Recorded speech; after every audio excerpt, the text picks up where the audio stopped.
Good evening, ladies and gentlemen. Welcome to another episode of Full Metal Tuxedo podcast. My name is Gregory, your host, of course. And I hope you like, I got some new music for you guys. If you're listening live, you might have noticed that. Okay, well, the biggest complaint I was getting was that the music I was using was lame. And I won't argue that. But, you know, I hate copyright strikes. So I try to play it as safe as I can with music. But what you just listened to was from a follower, a subscriber, Samtar. I hope I'm pronouncing that right. The song's called Mother of the Void. Link in the description. He keeps offering to let me play his music, and I thought, oh, what the hell? Why not? You guys deserve some good music. I'm not like a total metal nut. I'm not, but I think his stuff is just enough like alternative rock for me, that it's just like it really hits perfect. It's a really good track. Anyways, so tonight we're going to be talking about elves. And no, not like Keebler elves that live in a little tree, though I guess I could try to tie that all together. So this is going to be like a bit of a more abstract video than our podcast than I usually do, because we're talking about things that on some level may have been physically real, or a reference to something that was physically real, like an actual subspecies of Homo that existed on the planet with us. Similar to, if you've seen my tinfoil helmet series, I talked about a group called the Denisovin, and I talked about how that they were at least 5,000 years technologically more advanced than we were, about 30,000 years ago or so. And depending on how long they lived, they may have continued to be more advanced than the average, human. So, we used to live. I find it so disparaging that we have so many racial issues on the planet today, when there used to literally be a time when there were other types of humans that we were competing with and coexisting with. It wasn't always a battle, don't get me wrong. And there is a lot of debate about how exactly each species succeeded the last. Obviously, the earliest ideas were that they were, just like warring with each other, killing each other. And, they were accounting for that small amount of cross-breeding that we notice in our own genomes. Like with Neanderthal, for example. They were saying, oh, they were just like taking their women or whatever. But there's no reason to believe that, especially considering in Denisovin Cave, where the Denisovin get their name, that's where they found that the Denisovin were actually coexisting with Neanderthal. And there's no way of knowing exactly what their social dynamic was. It's hard to believe that they were perfectly equal, but we don't know, though. We know that they were coexisting, and that together they were using and employing and creating technological marvels, to again reference my tinfoil helmet video about the cone heads. I said in that video, essentially, that the coneheads were a subspecies of the Denisovin that had essentially cohabitated and interbred with us Homo sapien. And I think that that's a really interesting idea. I know that, like, I have to, I have to bring up this disclaimer. I feel bad that I have to do it in every episode, but I have this conviction.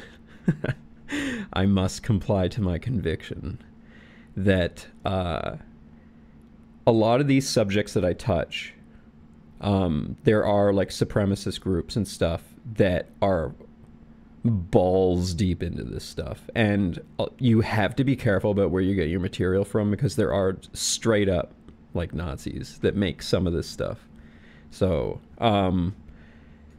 there was like a little bit of stuff that I found over the years that worried me a little bit, but for the most part, even though the obvious stuff from Elves and Coneheads and stuff is, yeah, they were in Germany and France and Spain and Switzerland and even further north than that.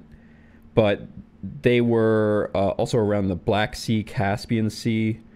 Even in the Mediterranean, there was one, and of course the famous sites in Peru, in South America, but then of course also in Russia, in the Russian Stonehenge, which I remember bringing up in the last podcast, but I don't recall if I finished my thought on that.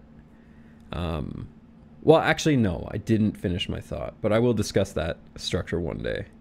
Anyways, back to the subject. So, anyways, yes, I promise you I'm not one of these propagandists when I talk about these things. So, that's all.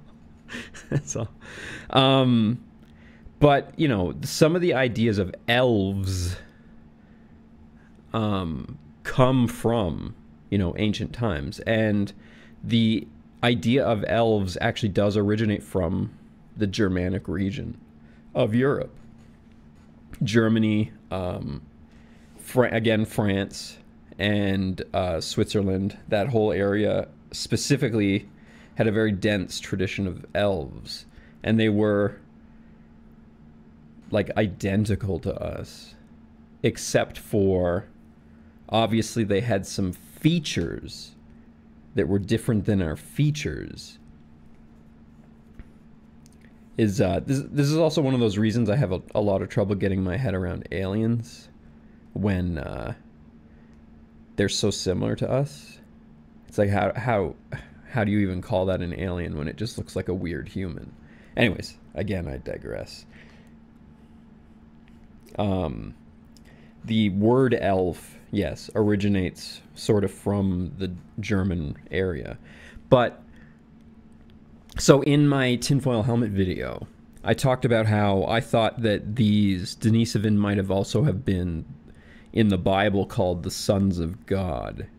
And so I talked about how there were like 2 or 3 maybe different kinds of elves, even different kinds of Denisovan. And I was using the Lord of the Rings as a reference. That's why I use Legolas in the promo picture there. If you're subscribed to my YouTube channel, Armoured Gregory, that's where I conduct these live stream podcasts. Anyways, that's where you can get these promos for these upcoming podcasts. I'm trying to do 2 a month every month. And if you like what I do, you can support what I do by either joining the channel or you can join my Patreon. And if you join the Patreon, you get the benefit of becoming a Discord member with the Full Metal Tuxedo Discord. And that's where we are free and safe to talk about all these weird, wacky, conspiratorial, taboo subjects with no... I don't mean taboo as in like socially unacceptable, but like stuff you get made fun of for believing. Well, nobody's going to make fun of you for talking about elves in my Discord. I promise you. They're all awesome people. Thank you so much to my Patreon members for the Full Metal Tuxedo podcast Patreon. I love you guys. So, anyways, as I was saying, The Lord of the Rings is a really good example. So I know like some of the lore isn't really explained in the movies. There's like a whole like Septuagint of material for The Lord of the Rings. Obviously I don't want to call it a prequel because it literally came out first, The Hobbit. And then there was another book that basically describes a bunch of other lore. I haven't literally read it, but I did sort of a Cole's notes of it. So I know a little bit about the lore, just enough to sort of serve my purposes. That's not how I treat people, I promise you. So the orc, those like sort of hunched over, grubby, dirty people that spoke in dirty British accents and had long ears and no hair. The lore for that is that they're corrupt elves. So they're a type of elf, essentially. So if you want to, I don't know, convert that into biological terms for real life, if the Lord of the Rings was sort of based on this time period in some way. And you should look into it, because the author did say that he was sort of just... It's so weird, too, because he's not even a professional fiction writer. He just had this... Again, it was so weird. He had this conviction to write this book, and he describes it in such a way that it was almost like the information just came to him. You know, like it was something that already existed before he wrote it. But, you know, we can get into that a whole other time. So, you know, biological terms in you know, say 30,000 years ago, that could just mean that they're a subspecies. And maybe one just thought the other was repulsive in some way. So that translates into literature into that they were ugly. But, you know, that's probably irrelevant, or not really reflection of reality in any way. And then, you know, you could even say the Orokai, or however you pronounce that, the ones that were the taller versions that were, they looked like they were genetically engineered. They birthed them in some magical dark magic thing. Those guys are like Klingons. Klingons, I think, are also a reference to this. Like, just like obviously the Vulcans and the Romulans with their pointy ears. The Vulcans, Romulans, and Klingons are all like different versions of elves. Elf is a really weird word for it, I know. I'm gonna make myself laugh every single time I say elf, because it is like the most unassuming word ever. It's kind of beautiful in that way, though, because, you know, the Klingon is a really good example of, like, it doesn't matter what language you speak. If somebody comes up to you and it says Klingon, it's like quack quack. It's like that's all you're hearing. It's like that's an aggressive word. But elf or whatever, that's not a very aggressive word. So I think that the way that we see these different groups in literature sort of represents maybe what kind of, not even necessarily subspecies or even race, but maybe there were even just cultural differences between these groups. You know, maybe there wasn't much genetic difference. We do know that there were somewhere around 3 species of Denisovan, though. The large human that existed in Siberia, China, northern India, in the mountains. They loved the mountains.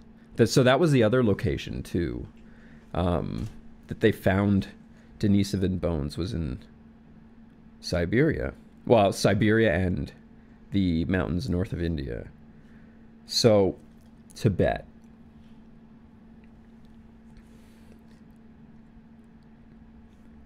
So, you know, I don't want to get too modern with the time, because that's when I start getting worried about sort of crossing the line socially, because we get into the sort of sensitive subjects with cultures that still exist today. I sort of think that one group of these conehead people, for example, the one version of these, what I'm calling, so far implying, and I haven't literally said it yet, though I guess I am now, that, sorry, excuse me, that the coneheads were one species or one family group or one culture of these elves. They're coneheads, though, even though obviously there were several of these families that had them.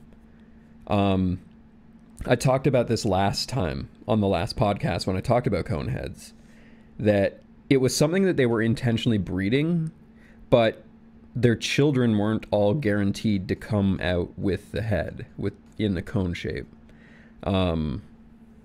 Especially the females. It was the rarest when a female did.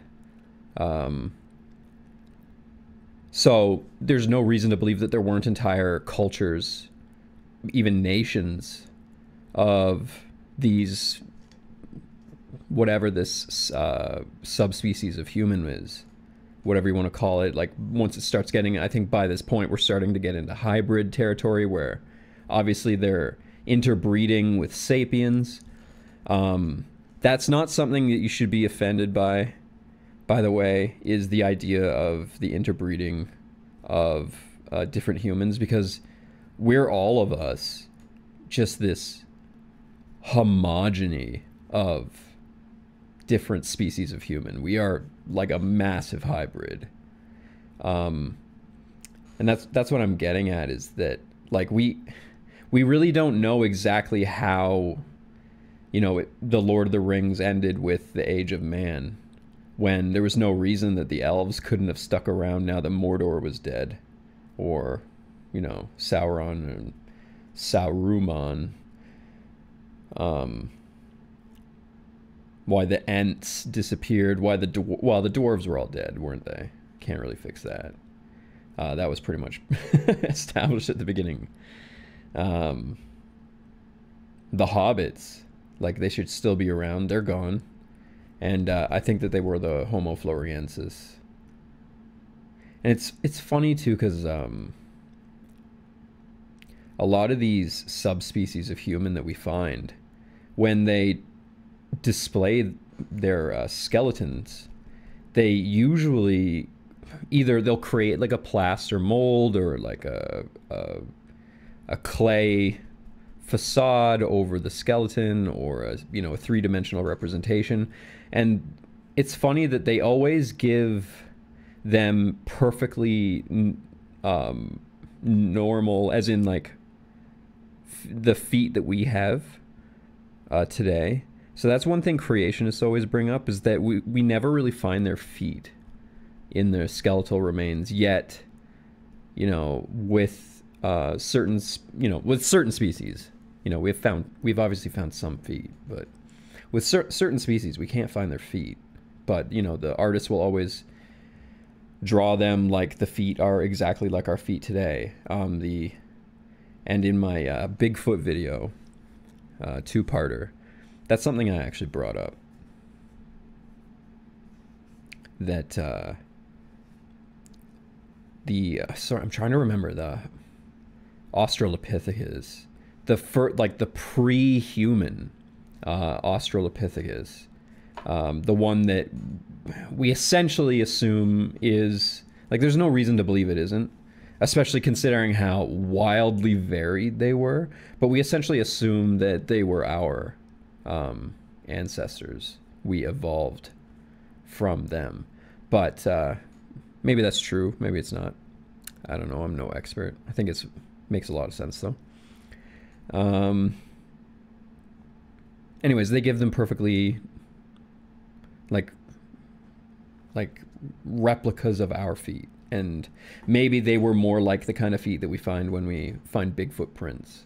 And maybe there were other types of humans that had different kinds of feet. We don't know. It doesn't matter. Anyways, the point I'm getting at is that they take a lot of liberties with the way that they represent these skeletal remains, especially once they start putting clay over them and painting them and putting hair on them and stuff, because those subtle feature differences, like I said again in that Conehead video, that we've been sort of trained to see ape-like features as representative of a lower form of evolution, and to also see them as, like in a negative context, like to look down on them, like, oh, they're, at least in like a passive way, like, oh, they're dumber than us, they're less evolved than us, they're not as capable as us,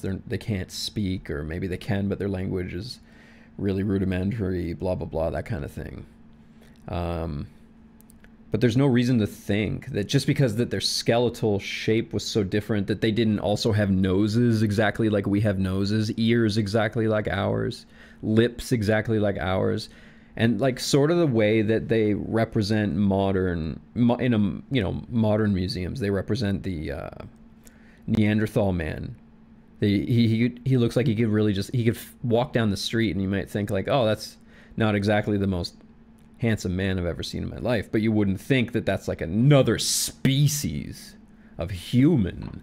You'd probably just assume that it was a human. And I think that if you gave that same treatment to Homo floresiensis, they might look exactly like the Hobbit. But they try to make it look like as ape-like as possible in the representation. I don't really know why they do that, and it sort of works both ways. Where sometimes they'll be too generous with the features that they give something, but you know, that's a discussion for another video, another podcast. Sorry, I'm forgetting where I am. I hope you guys like these sort of ranty style videos a little bit more. I'm just gonna keep doing that. Yeah, I'm having a really good night. I hope you guys are having a really good night. I like that we can do this 2 Saturdays a month. Helps keep me sane during these trying times, though it looks like things are starting to go back to normal. Restrictions are lifting, though, you know, there's a debate as to whether or not that's a good thing, but I'm not going to get into that, don't worry. And, but yeah, it's like there's hope on the horizon. And like I said, I started this podcast because I started this video series because I wanted you guys, you know, to have someone to hang out with on Saturday night, you know, just like me. So I think that I might take a... No, don't need a break. Sorry. Just need some water. So anyways, where was I? Lord of the Rings being real. Yeah, I guess that's probably even... Which is more shocking, that I'm sitting here arguing... I'm sitting here arguing that Lord of the Rings is real, or just that elves are real? Because, okay, so I think before I get any further into whether or not, you know, there were elves, there is a little bit of epistemology I think that we need to go over as to how the term, where the term elf comes from. And this sort of, again, it ties into what I was getting at in my Conehead video when I was talking about Göbekli Tepe, where there are these weird block-headed giant statues that were also structural supports, supposedly. You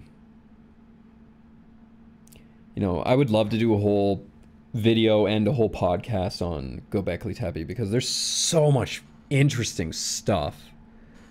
Oh my, I was just gonna swear so much there. I'm trying not to swear. It's not gonna last very long. I probably swore within the first 5 minutes of the podcast. Timestamp it.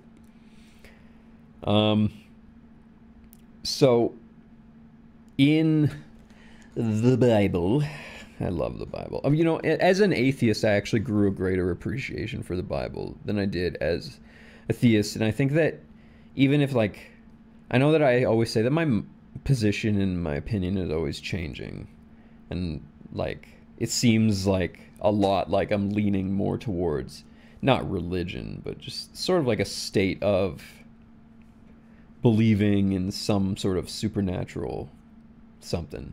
You know what I'm saying?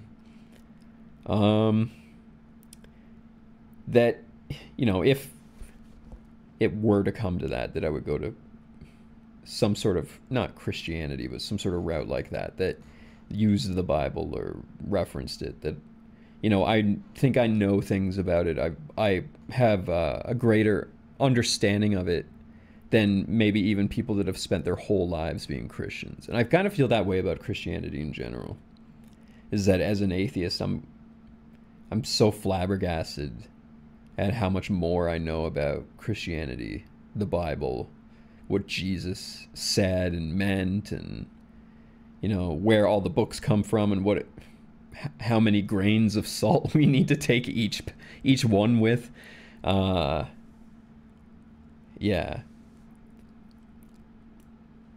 I love just bragging about myself. Is that why I started this podcast? So I can just brag about myself. If you want to see me brag about myself, you can follow my Instagram. It's Armoured Skeptic, one word. That's Armoured with a U, of course, the proper British Canadian way. Commonwealth all the way. Thank you very much. Oh, the poor Queen. I don't know if I've commented on Philip, but I'm so sorry, Your Majesty. That is so tragic. So, in the Bible, this is just tangents, the podcast. In the Bible, the goddamned book of Genesis, which is one of my favorite books in the Bible,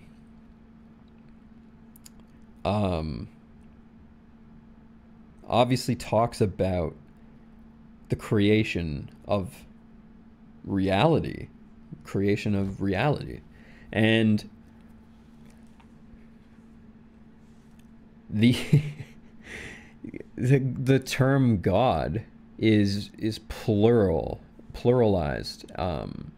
in the original language, and the term we is used.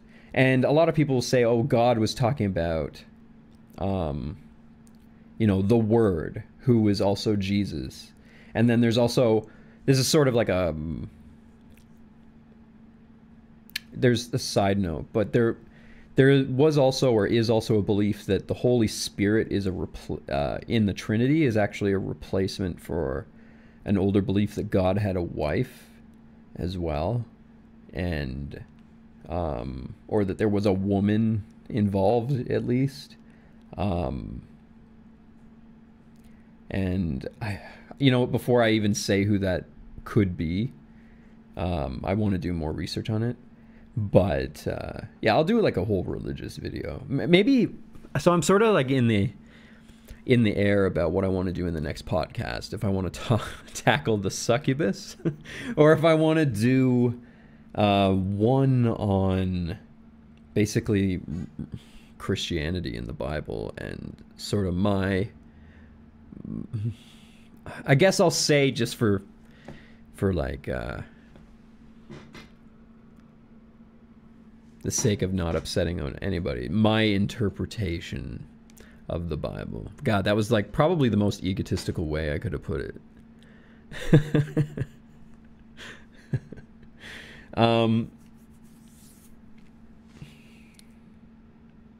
Yeah, so, and the term, this word for God is El.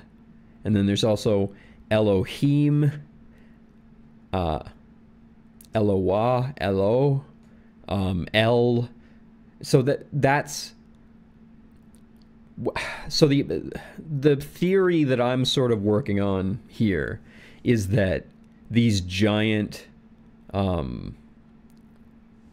cranially unique creatures, humans, that lived with us, that cohabited with us, that Göbekli Tepe is sort of representative, maybe not of, it'd be amazing if it was the first site, and maybe it was, but sort of representative of this time period when these giants were coming down from the mountains, and at least slightly lower down the mountains, and teaching sapiens, or at least cohabiting with them, and I think that it's more than likely that they were treated like a royal class, if not a god class of human.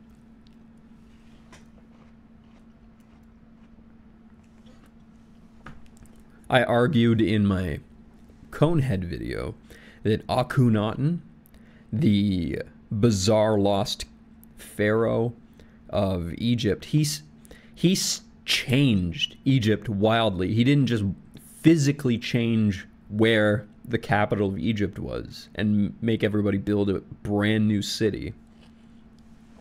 The real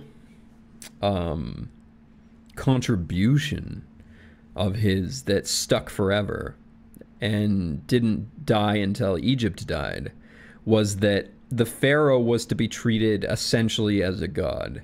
They were the living god. And you could argue that it was more like the Catholic Church's interpretation of what, like, the Pope is, or maybe the Dalai Lama, for example, where they're just the representative of God that lives on Earth. But come on, the tradition started with literally believing that they were a living God. This was another thing that Rome did this too. You know, and that's why, you know, side tangent about Jesus. That's why, if I forget to ever say this again, that's why it's sort of confusing that Pontius Pilate would have seen Jesus, you know, calling himself a god as a crime when that was literally legal to do in Rome. But whatever, I digress again.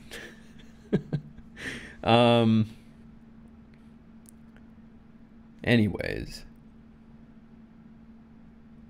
So these Lo or Elo would have also, that's very, very, very, very, very likely where the term elf comes from. And maybe there were several different versions for this name. So I called these people, again, I called them the sons of God. And what does that mean exactly? Obviously, I don't think that they're literally angels.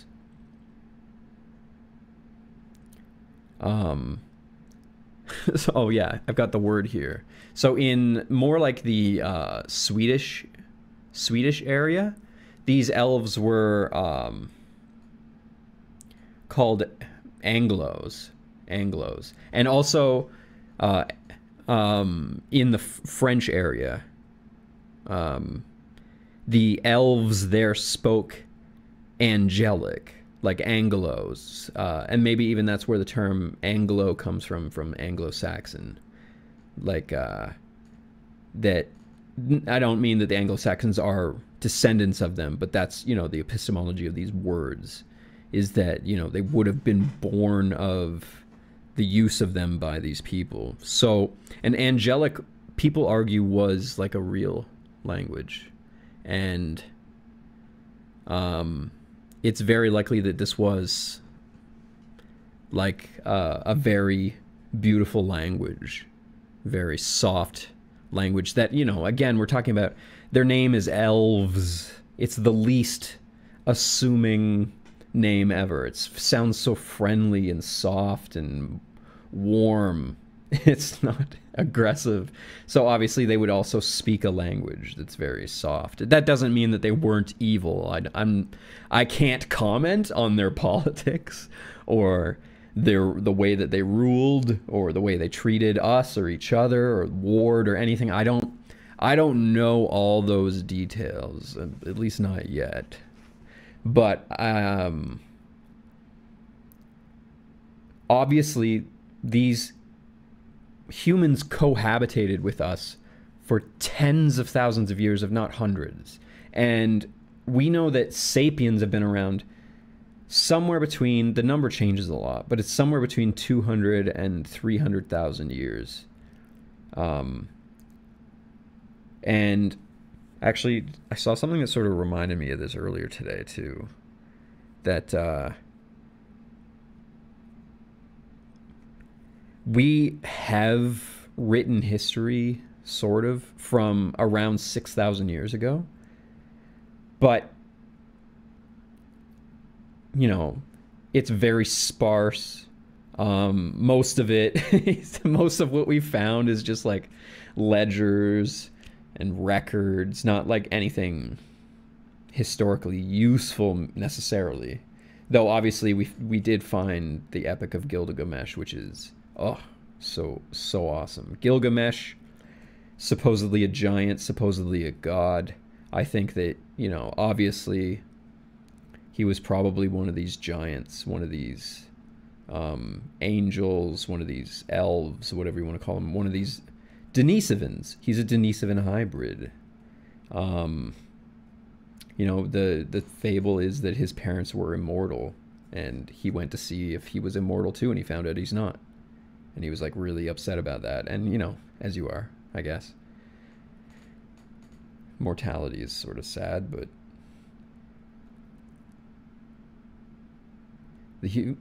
honestly, I mean, by the time I'm almost 37. The idea of an existence without immortality almost doesn't even make sense to me. But maybe that's just because I've never witnessed it.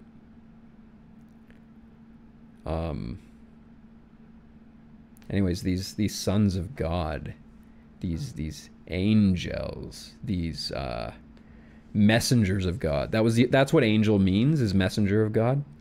So maybe this whole class sort of considered themselves priestly. Anyways, they are the sons of Adam, as it were. So these were the ones that sort of showed up at Göbekli Tepe and sort of cohabitated with us, that taught us agriculture and megalithic stuff and whatnot. All the fancy tools, and if you go to the Book of Enoch, they taught us makeup and war and weapons, and they taught us a bunch of stuff that was considered corruption, but who am I to say that, right? I'm no authority on that, but that's just sort of the way that it's sold in the Bible, is a corruption of humanity. And maybe it was, because there were these places.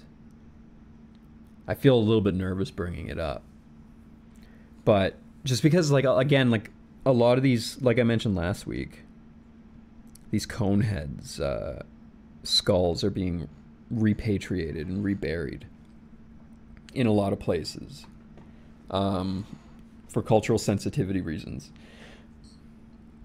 which is fine. I just lament the day that we can study them. That's all.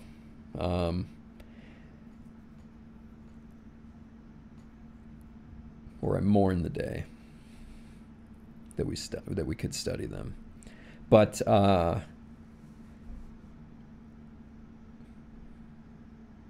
sorry,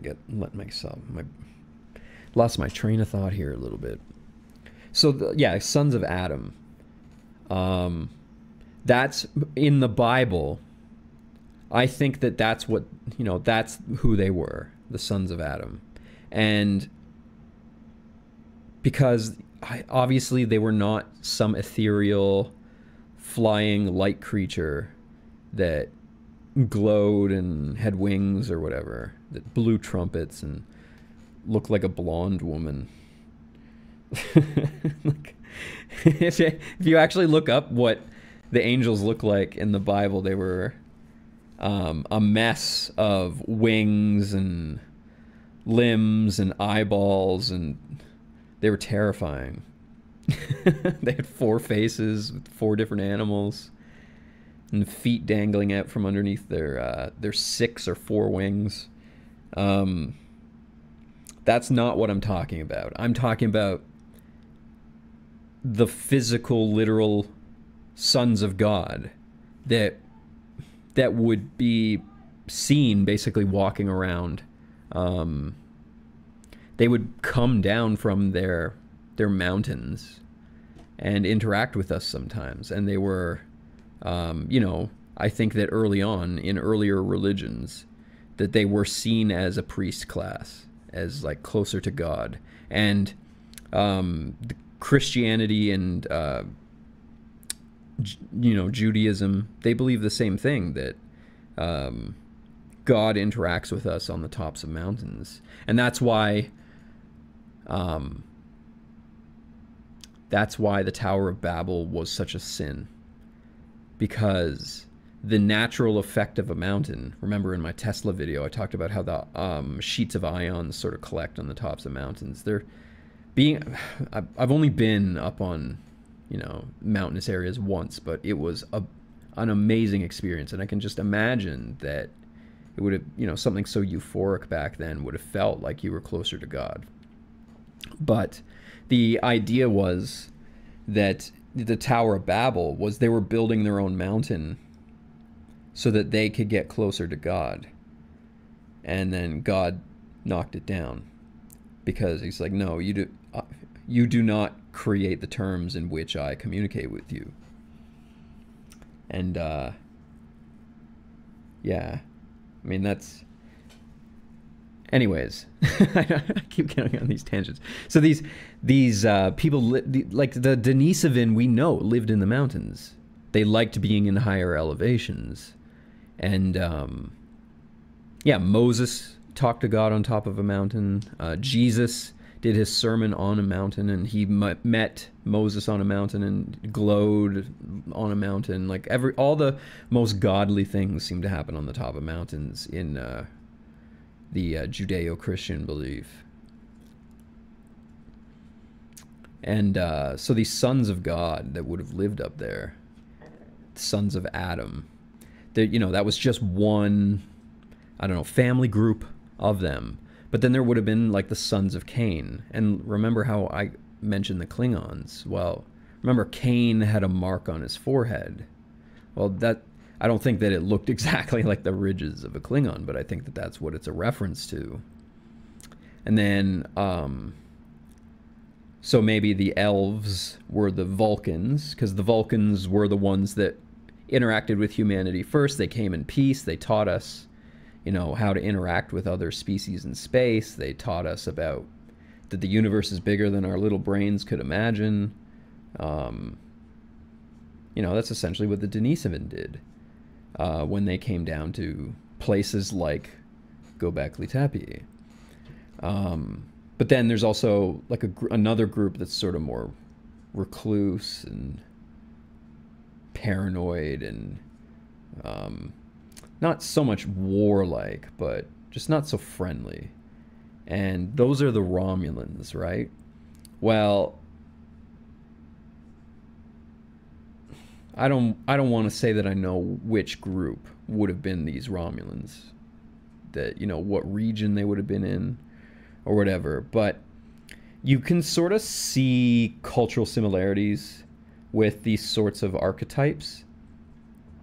And these archetypes exist for a reason, because like people know, and like I'm sort of the mind that in some way creators like George Lucas with his Star Wars, I always mention how Star Wars seems to reference ancient history so much that can't be an accident. That, whether preserved through the hero's journey or through the occult or through whatever these hoity-toity, fancy, rich groups of people, the Illuminati, whatever you want to call them, this information is maintained, and it's maintained in our literature. It's told to us in legends and tales, like it always was throughout history. But, we're not taught this kind of stuff as if it has any cultural significance. And honestly, today, it doesn't so much. At least not... I mean, I guess you could argue it does, but it's not as important as current events. And if I came out today and came out tomorrow and was able to just totally piece all this together and say exactly what our origins were, it wouldn't stop whatever balls are rolling right now in our socio-political sphere right now. So, whatever.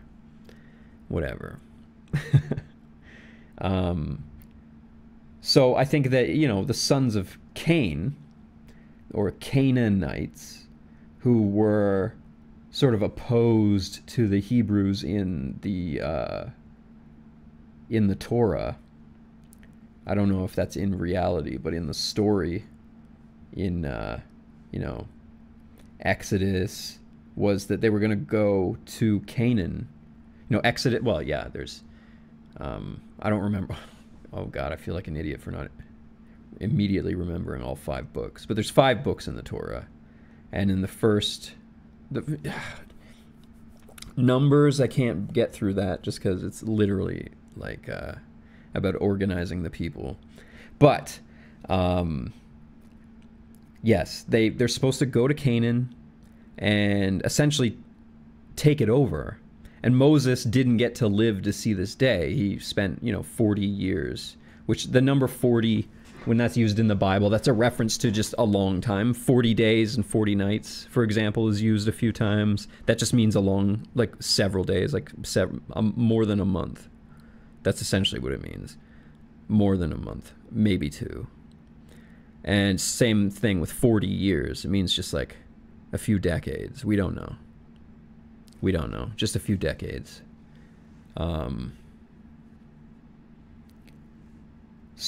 But he died before they made it.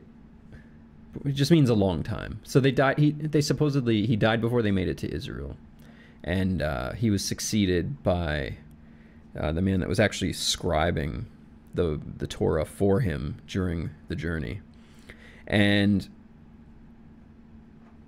yeah, they essentially had to defeat the Canaanites. So, in the story, they are these foes that, I don't know that if we would look at these social issues, these interactions between these two groups, the Canaanites, these sons of Cain, and the sons of Adam, or these people that are at least I don't think that the Hebrews were necessarily the sons of Adam, but that maybe their religion or their belief or that their conviction was being influenced through the Denisovin, through that belief system.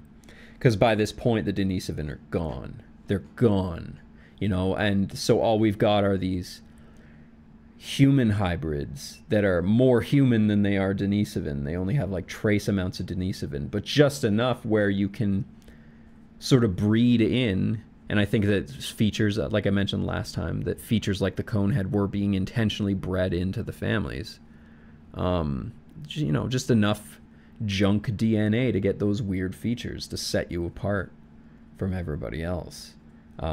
It wouldn't necessarily make you smarter, stronger, faster. I don't think it would have done any of those things, which is why I think it's so funny that the supremacist groups use this sort of information today to try to push their supremacy, because at this point in the game, it really doesn't matter that much.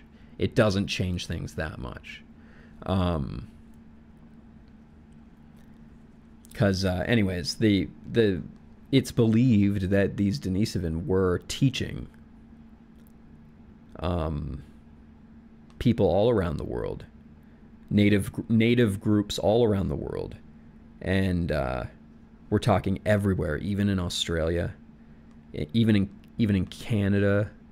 You can find these ancient arts of these long-headed people arriving with these weird tassel-like outfits, pom-poms and strings coming off their outfits, and they're teaching people how to hunt. Not how to hunt, but teaching them how to make tools to do it more efficiently. Things like that. Like, this is, again, like tying back to the books of Enoch, where the first one talks about, the first couple talk about the angels teaching us everything, literally everything, from agriculture to how to put on makeup to... Yeah, and I was actually kind of thinking about that too, is like, obviously there are tensions between these different Denisovin groups. They're not all friends. Some of them are more leaning towards the evil side, perhaps even.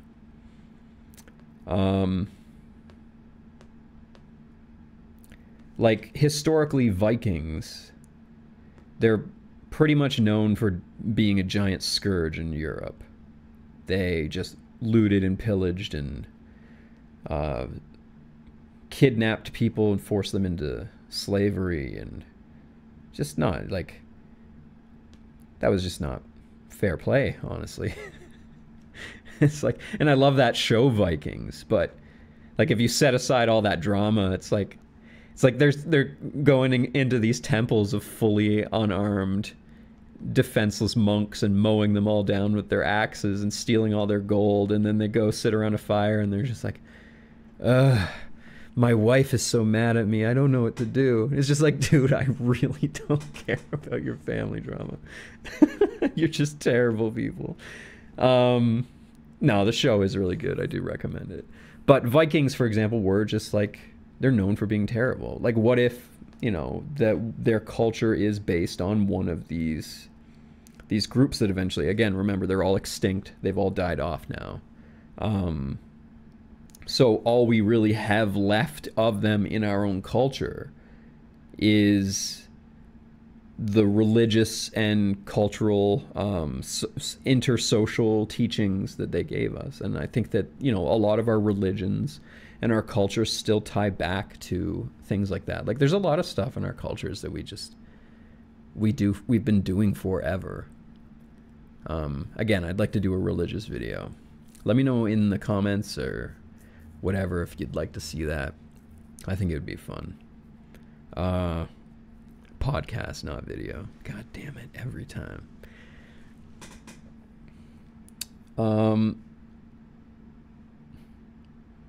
Yeah, so I mean, I guess that's how people would have sort of justified it, how we were sort of separated from each other, is that we were serving different gods or different elves or different elos or alos, anglos, angels, elves, Elohim, whatever you want to call them. And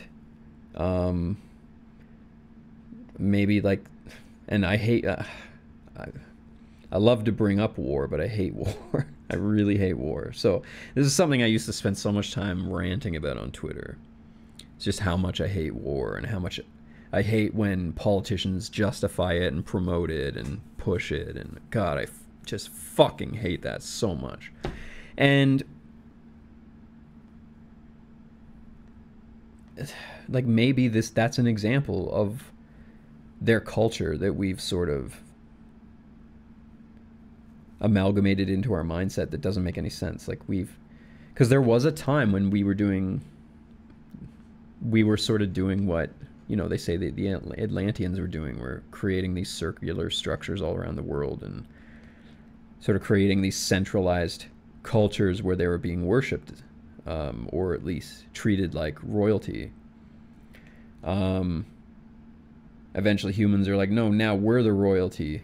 We take over. We're now in charge. And they're the ones now in the castles with peasants living in muddy straw huts around them, you know?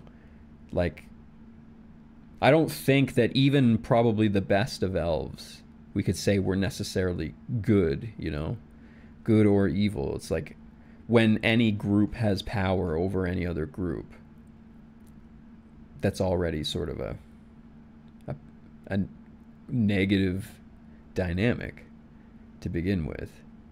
And I think that because it opened us up to being used, that I think it's obviously very likely, if not definite, that, you know, that we were mistreated, or that some of these like negative aspects of our culture, that's just like the way we war and the way we draw our borders and everything, like, it's still sort of, we're still trying, you know, still trying to live up to that ideal, not realizing that it is their ideal, not our ideal. And I think that like a lot of ancient religions did come from these people, and you could argue maybe they did or didn't have a closer connection to God. They definitely, you know, their shaman definitely believe they did. Oh God, I think I talked about that. The way the shaman would take mind-altering substances and crawl into a hole and believe that they were floating off to the ethereal plane and talking to whatever and giving them instructions. I mean, people still do that today, but like they were probably basing their entire religions on the stuff that they were coming out with, you know. So I think that there is truth in them, though. And I'm saying that from a position of I'm not Christian. I don't know that I could ever say that again. But, you know, and you guys know how much my brain sort of identifies with the atheist label. I just cannot get my mind around being theistic, at least. But, you know, I think that, you know, if there is something else, that there's no reason to believe that whatever these elves, Elohim, messengers of God, sons of Adam, even the other groups, sons of Cain, whatever they were, these subspecies of human, they were everywhere, man. They were everywhere. I think I'm going to take a quick little break. And then I'm going to come back with some viewer stories. I know you guys love those. So, going to listen to another quick little ditty from my buddy Samtar. And I'll talk to you guys in a few minutes. Wait. I did forget something, didn't I? I have to read the super chats. Barrett Privateer, thank you for the super chat. Bud says, hey, if you need copyright-free music, check out Otis McDonald. He's posted lots of his stuff on YouTube. Thanks, I will, Bud. And Spooky Tony, thank you for the super chat, says, love diving deep into the rabbit hole with you. Can tell you enjoy the subjects, and it makes it really enjoyable. Also, hello from the Discord. Oh, yes, Spooky Tony is in my my other Discord. I know it's confusing. I have two Patreons, too. But that's my Armored Skeptic group. They're all watching. Hello, everybody in the Discord. I can feel my voice starting to go. Hope you guys are enjoying tonight's show. Again, thank you to thank you to my patrons for supporting the show, and thank you for the super chats tonight.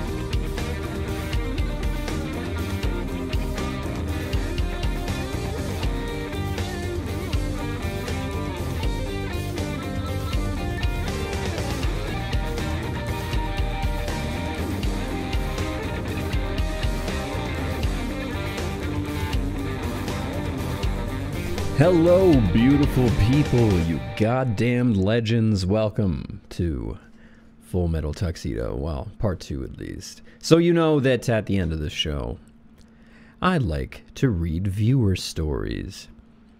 And remember, if you have a story, something strange, unexplained, bizarre that's happened to you, first-hand accounts preferred, but second-hand accounts are good too, of some really strange, unexplained, supernatural, anything like that, send it to fullmetaltuxedo@gmail.com.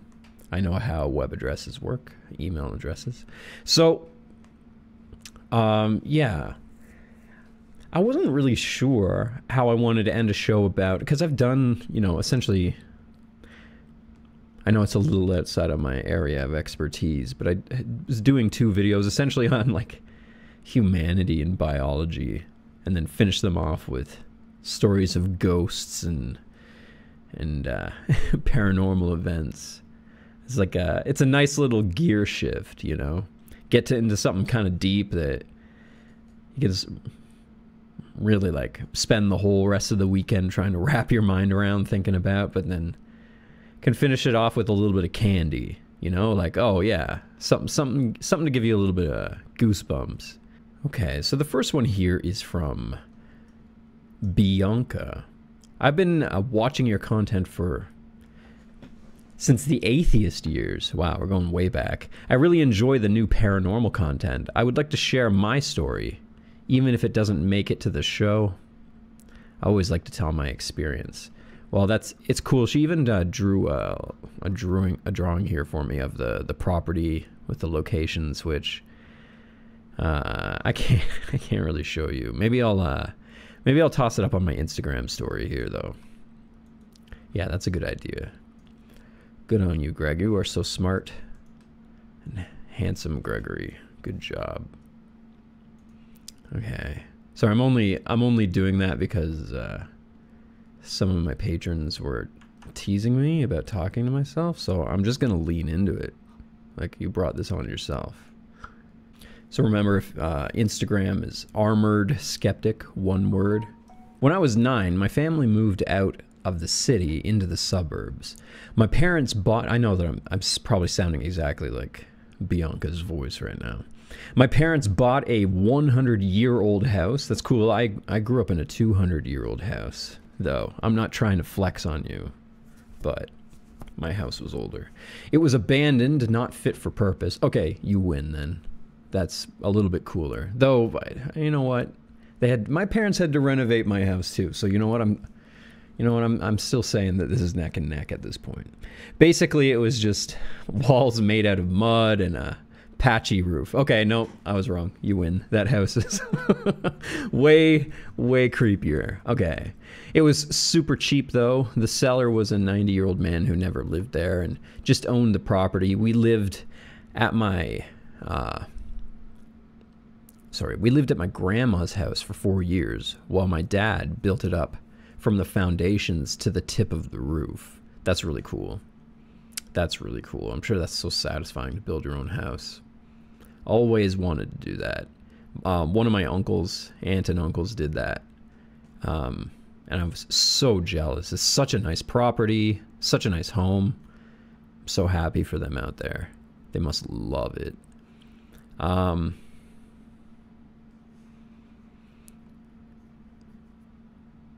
Yeah, my dad knows everything about construction, piping, writing, yeah, blah, blah, blah. So I was 14 when we moved in. I had an eerie feeling from the beginning, like you're never alone.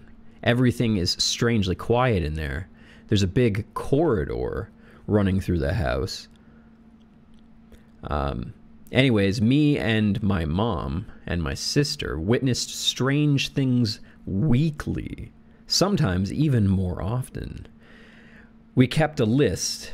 It filled an A4 page. Oh, that's like, if you don't know what that means, that's a huge piece of paper. I can't remember everything, but I'll share what I do remember. All right. So I'm going to take a sip of water here before we get into the list.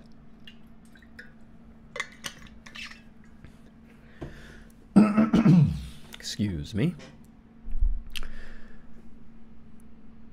So when you plugged, okay, the first one. So when you plugged something electrical into a socket on the wall, it just flew right back out. Like someone ripped the cable with force. Happened to the iron, the dryer, the vacuum cleaner, etc. Saw it. My mom saw it. We didn't know what's going on. That's an interesting one. I wonder if what you're saying is that your mom saw the cord get pulled, or if almost like the opposite was happening, like there's some sort of spring mechanism inside the sockets that was like sort of just like popping the, you know, the fork out. But I don't know, maybe that was just like a, because like you said, it was a really weird place. Okay. The second one here is, as we were unpacking the boxes in the kitchen, from the corner of my eye, I saw a cardboard box being closed by itself. The two flaps on the side just folded in. That's interesting, but it must have happened pretty quick if you only saw it in the corner of your eye, eh? I mean, I guess that could have been a trick of the eye, but that is pretty creepy, I'm not gonna lie. And, I've seen things move in the corner of my eye too, so you know what, I'm going to give you a pass on that one. The next one, I was doing my homework. My parents were watching TV in their room when I heard a noise from the kitchen. I went out to check the 2-liter water bottles. Like a dozen of them were stacked standing side by side. They were rolling around on the floor like bowling pins when you knock them down. That's really, really weird.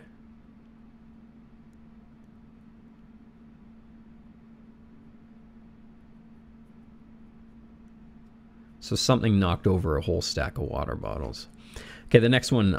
On another occasion, again, noise from the kitchen. I check, and the oven's glass door got shattered.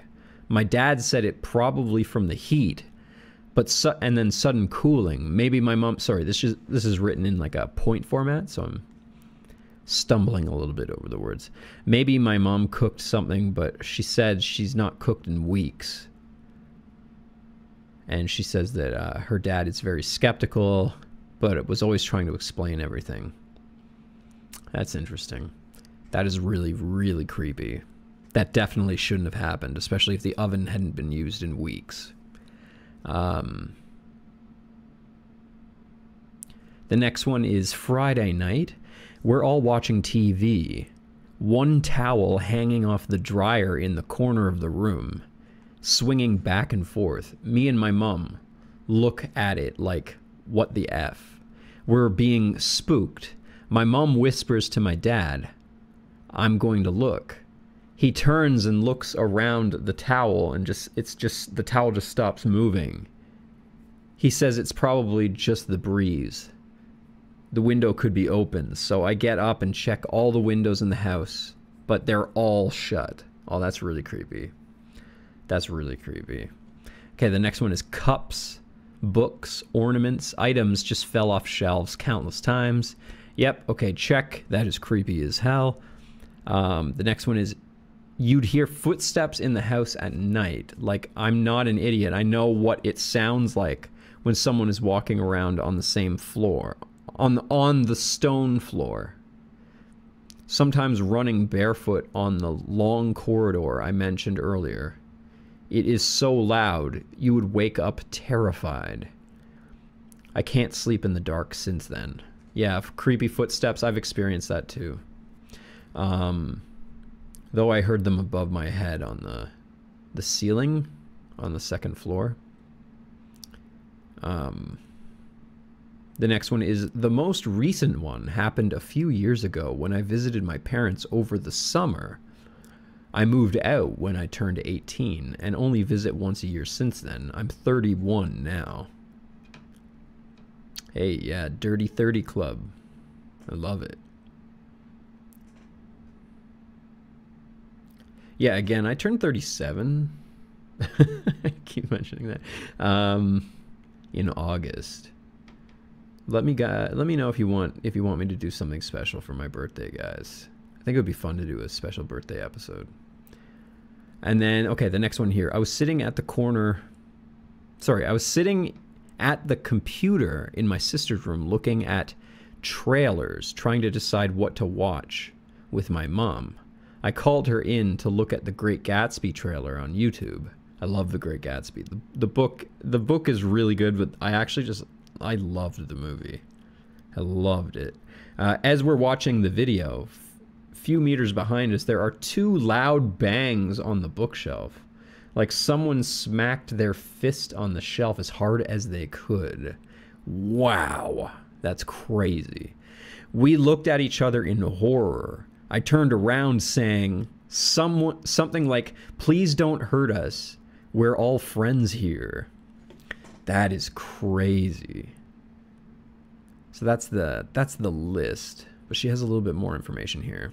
As you can see, there are not individual experiences. Most of the time we witness them together. Oh, I see what you mean by individual. Yeah, you had corroborators to help verify that these things happened. Well, I mean, yeah, I guess I would have to hear their testimony too. But it is interesting that these things were not just happening to you or just to your mom. But even they were strange enough that even your dad, the skeptic, was sort of trying to struggle to come up with solutions. Like, I don't know how I would try to explain that broken glass on the oven either. That's a hard one. There were many more. I remember these strongly from the top of my head. Oh, and I forgot to mention the best part. My dad told us shortly after we moved in The old man said there was a suicide behind the house in the shed. Oh, that's creepy. A drunk man, yeah, a drunk man back in the 70s stumbled onto the property. That's crazy. So in conclusion, yeah, definitely negative energy at that place if nothing else. So in conclusion, it seems that like this drunken ghost is still there, knocking things over, walking around at night. I don't know how this works. Clearly not everybody becomes a ghost, if there is such a thing as ghosts. Maybe it's some energy left behind after trauma. Like to think that we just don't understand this yet. Like how we are capable to sense different dimensions. That's interesting. I like your point about not knowing if things get left behind or not, of the kind of trauma. I know that that is one of the things that ghost hunters say a lot, is that, you know, it was the reason why ghosts always seem to have such crazy stories is because it was the trauma that forced them to, you know, stay behind, that there's some sort of unfinished business or some sort of terrible thing that they can't come to terms with reality, so they can't move on. But then also, it's boring to be a ghost hunter and be like, oh yeah, so I was out ghost hunting like the cemetery the other night, and I was talking to this guy named Jim.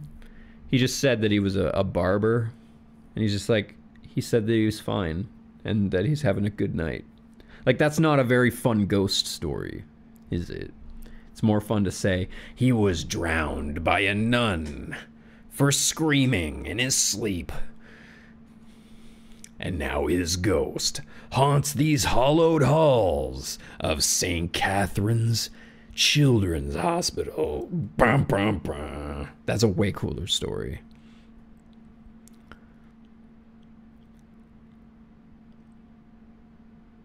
And then Bianca said that all of this happened in the nation of Hungary. That's really cool. That would explain why I was stumbling over your words a little bit then. Well, your English is probably better. Your English is better than mine from somebody that's not a native English speaker. So that was a really good story. Thank you very much.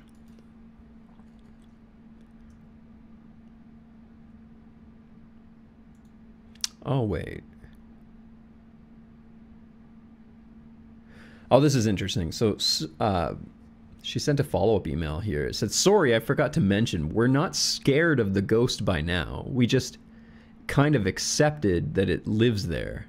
Like a house guest you can't see. We figured if it wanted to hurt us, it would have done a long time ago. Clearly, it was enough force to shatter objects.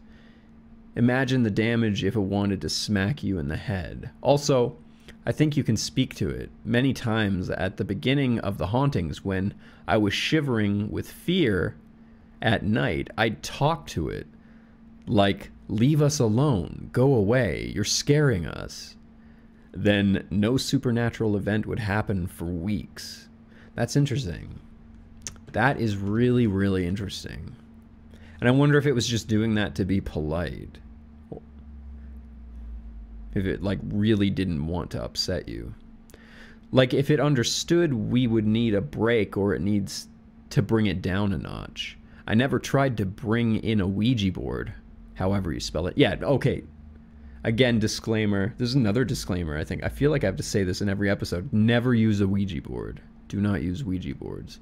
I'm worried things would get worse. I move out, but my parents still live there. Wouldn't mess around with the ghost. Anyways, that's all now. Bye, Bianca. Yeah, thank you very much, Bianca. That was an amazing email.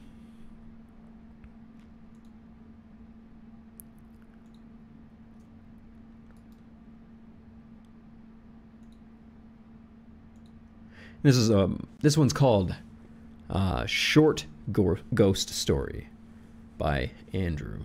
So, hey guys, I had an experience years ago that scared the hell out of me. It's the only time I ever believed in ghosts. I used to work late night shifts and would return home at 4 or 5 in the morning. I lived alone and didn't have neighbors, so at least I never bothered anyone with my schedule. I returned home one night and found my porch light was out. So, it was super dark and took a minute to find the right key to get inside. Upon opening the door, I heard people upstairs. You know, when you can hear neighbors arguing and you can hear voices without being able to make out the words? That's what I heard. 2 distinct voices, one male and one female. Well, I decided to investigate, and as soon as I was on the step, I heard one of the voices let out a sharp shh as to quiet the other, and then both voices were silenced. It's like the voices knew that I was there. When I got upstairs, there was nothing unusual. Nobody there. I was alone. Wow. That was like the perfect ghost story. That was the perfect ghost story. Now, I mean, it's not... I'm not saying it's the best ghost story ever, but like in its structure, it's so perfect. But it was really good though. It was really good. Sorry, I'm not trying to insult it. It was really, really, really good. It gave me goosebumps. Thank you, Andrew. That was awesome. Hey, Greg. Mira here. Huge fan of your work, especially your tinfoil helmet series, but also the more recent Tell Me More videos. Can't get enough, and it was still keep rewatching and every now and then, like when you have a hard time falling asleep. Okay. I got a sweet story.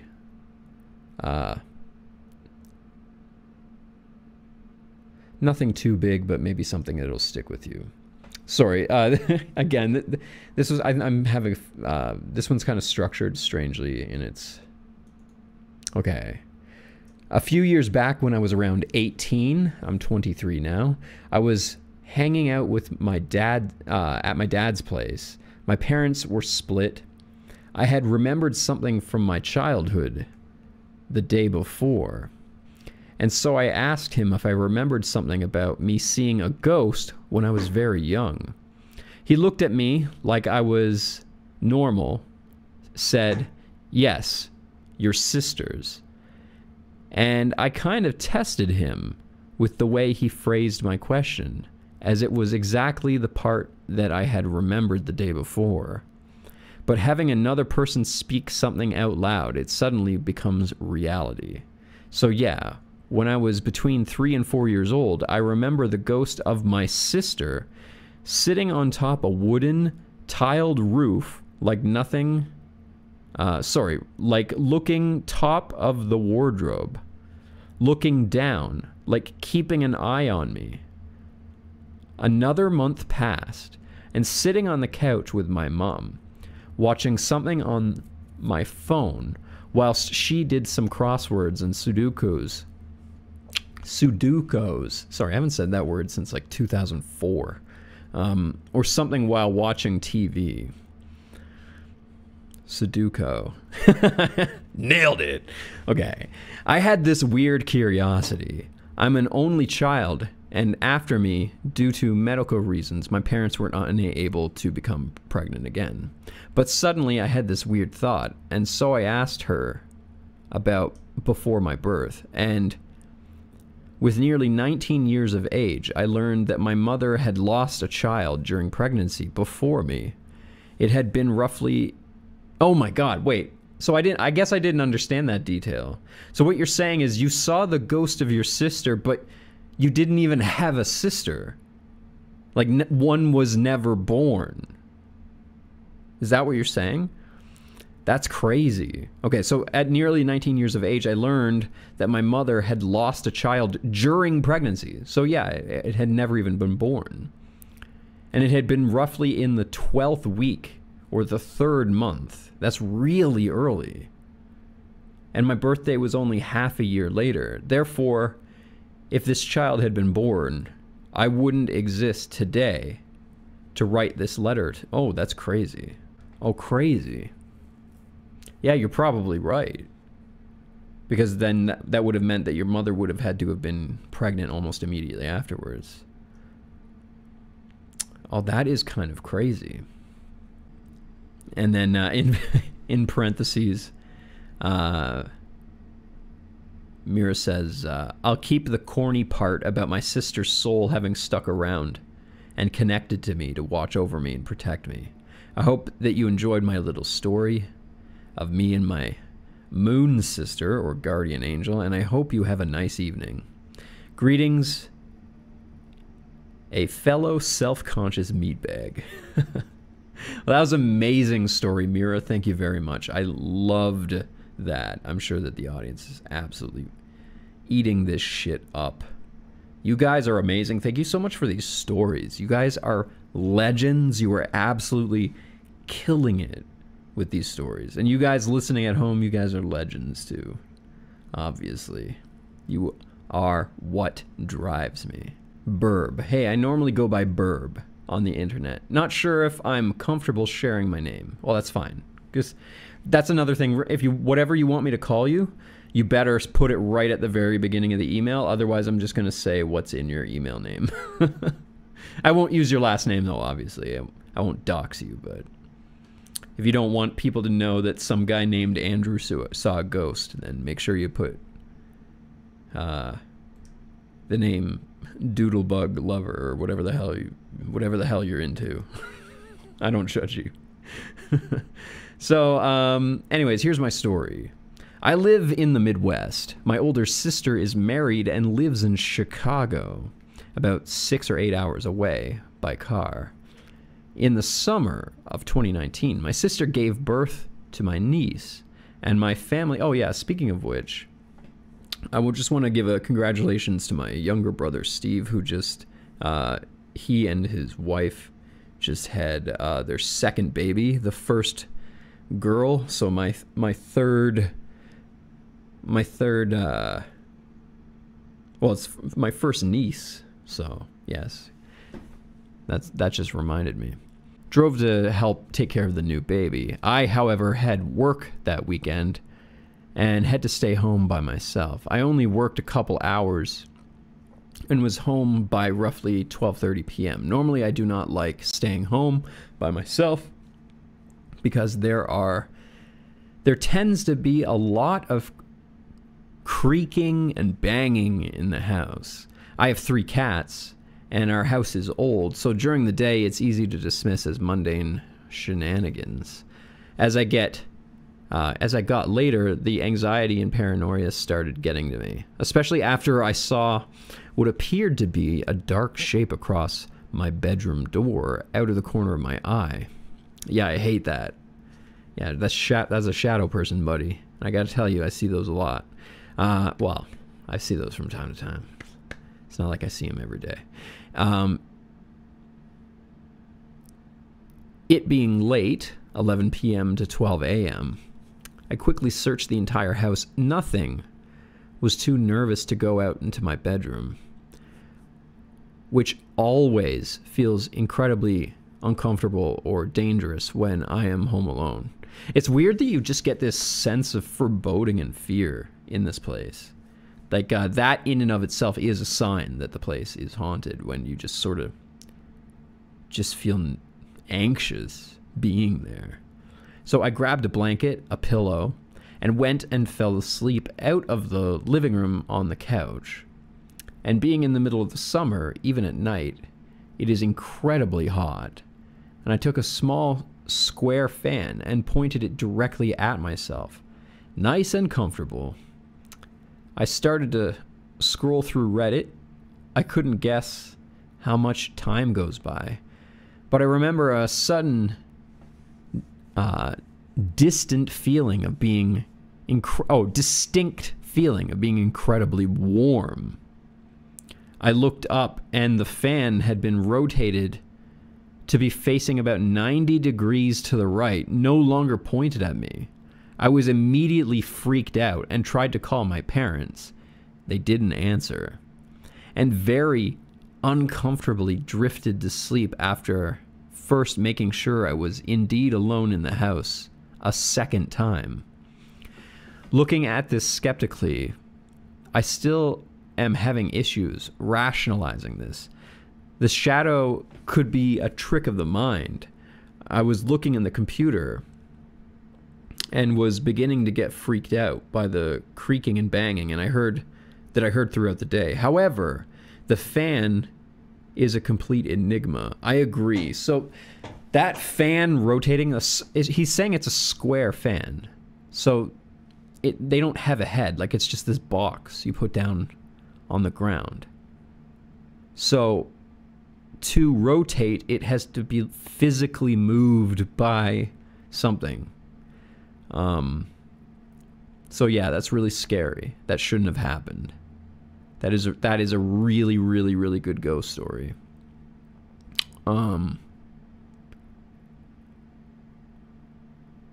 I don't misremember pointing the fan at myself because I am incredibly sensitive to heat, and the summer tends to be incredibly uncomfortable for me. Well, I understand that. I actually agree. I wouldn't forget not pointing a fan at me either, especially in the summer.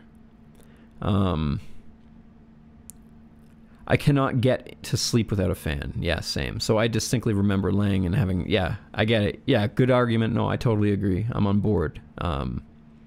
Sorry, I'm talking to the email, forgetting that I've got an audience listening to me. Like, he's arguing that, like, how vividly he would remember a fan, but I'm exactly the same way.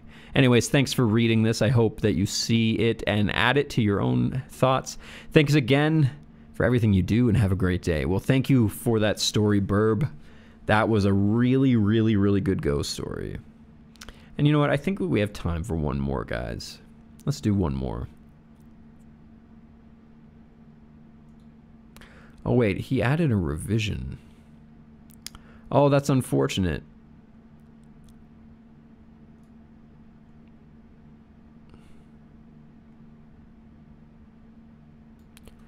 It's unfortunate that I read the first one, but it's still a really good story, bud.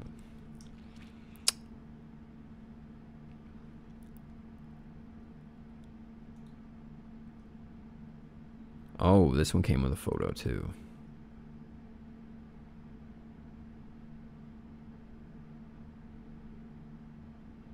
It's a photo of two kids standing behind two dogs. And they're just posing for a nice little shot in front of a wooden fence and some trees. It's a nice little photo, so let's see what that means. So this one is from Meme Lord 8000. Well, that is a beautiful goddamn name. Quick summary. I just moved into a new house and had an emotional encounter with a ghost of my dead dog who was buried at my old house. Oh, wow. So, hey, Greg, big fan of your show, and I've been watching you for a few years now and have a story for you. So when I was 14, we had two dogs, a boy named Echo and a girl named Delta. Oh, that's cute. That's really cute names for dogs. Delta ended up developing a rapidly growing cancer that the vets couldn't treat. Oh, that's sad. That's how I lost one of my dogs, too. Unfortunately, she had to be put down and was we were devastated, yeah. I was devastated. We buried her in the back paddock next to my favorite big rock, and that was that. I love the simplicity of that, you know. That's so relatable. It's just, you got a favorite rock back there in the paddock, and you're like, that's where she's going to be. That's where the dog's going to be. So during this time, my parents were going through a rough divorce, and at age 16, my dad knocked us all out of the house. Oh, that's unfortunately. That's really unfortunate. So my mom, brother, Echo, and I moved into a new place. And it was our very first night in the new house, and I was asleep in my room with my door closed. I was woken up by my dog's footsteps on the tile floor and just assumed it was Echo. The dog came into my room, paused for a brief moment before jumping up into the bed and curling up on my legs. I thought that was weird because my door was closed and Echo had never done that before. I brushed it off thinking that my mom had come past my room in the night and opened the door. I tried calling Echo's name, but for some reason I couldn't say it. Then remembered that Delta used to sleep on me, on my bed, all the time. Realizing that shook me wide awake. I called her name because that was the only word I could actually say. And then it felt and heard her wag her tail and thump it against my leg. But this point of my eyes had adjusted to the dark and quickly sat up to see the dog-shaped shadow and a door that was still closed. I called her name again and reached out to pet her. But when my hand got close, she completely vanished, and the weight of my legs was gone. I laid down in my bed and cried myself back to sleep. This is the day I'm still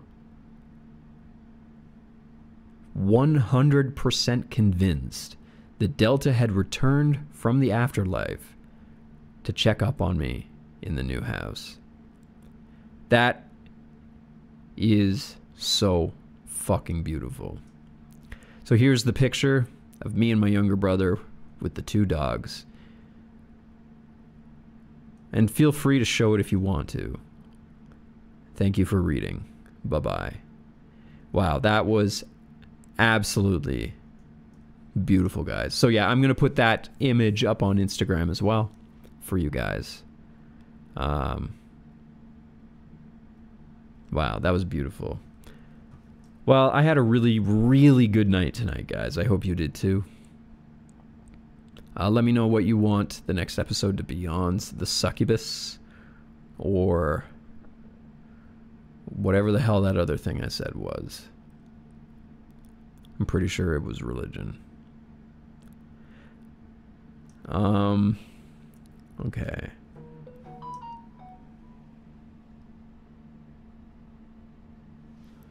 So I got one more little super chat here, which I'm going to read before I sign off for the night.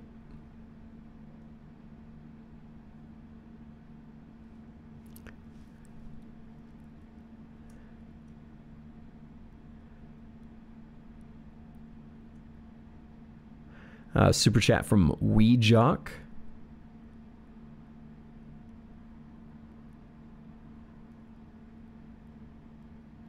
He says that my dad was in the army and he can tell me that he fired at a UFO, and it was about 10 to 15 years ago when the UFOs were at their height in the UK. Wow, that is really interesting. I wonder if that's true. That's a really cool story. Thank you for the super chat. And then, you know what? So I let my patrons, depending on what tier you're on, there's different perks. One of the perks is that for about the price that some of you guys spend on super chats every month, if you become a patron instead, you get unlimited super chats in my Discord. Just got to put that message in the live stream insider chat. And Nuke the Ice Caps, always laugh at your name, bud. He says, my best ghost story was when me and my roommate chilling in the kitchen in an apartment I was in at the time. Sounded like a kid running up the basement stairs while we were talking about breakfast. The door to the basement swung open, slammed against the wall, and then the porch door swung open so hard it broke the hinges. Still no explanation. Wow, that's a crazy story, bud. Thank you for sharing. All right, thank you so much for joining me, everybody. Thank you again, Samtar, for your music. Link in the description if you liked his stuff. I know I do. And I will see you next time. Have a good night, everybody. Enjoy your weekend.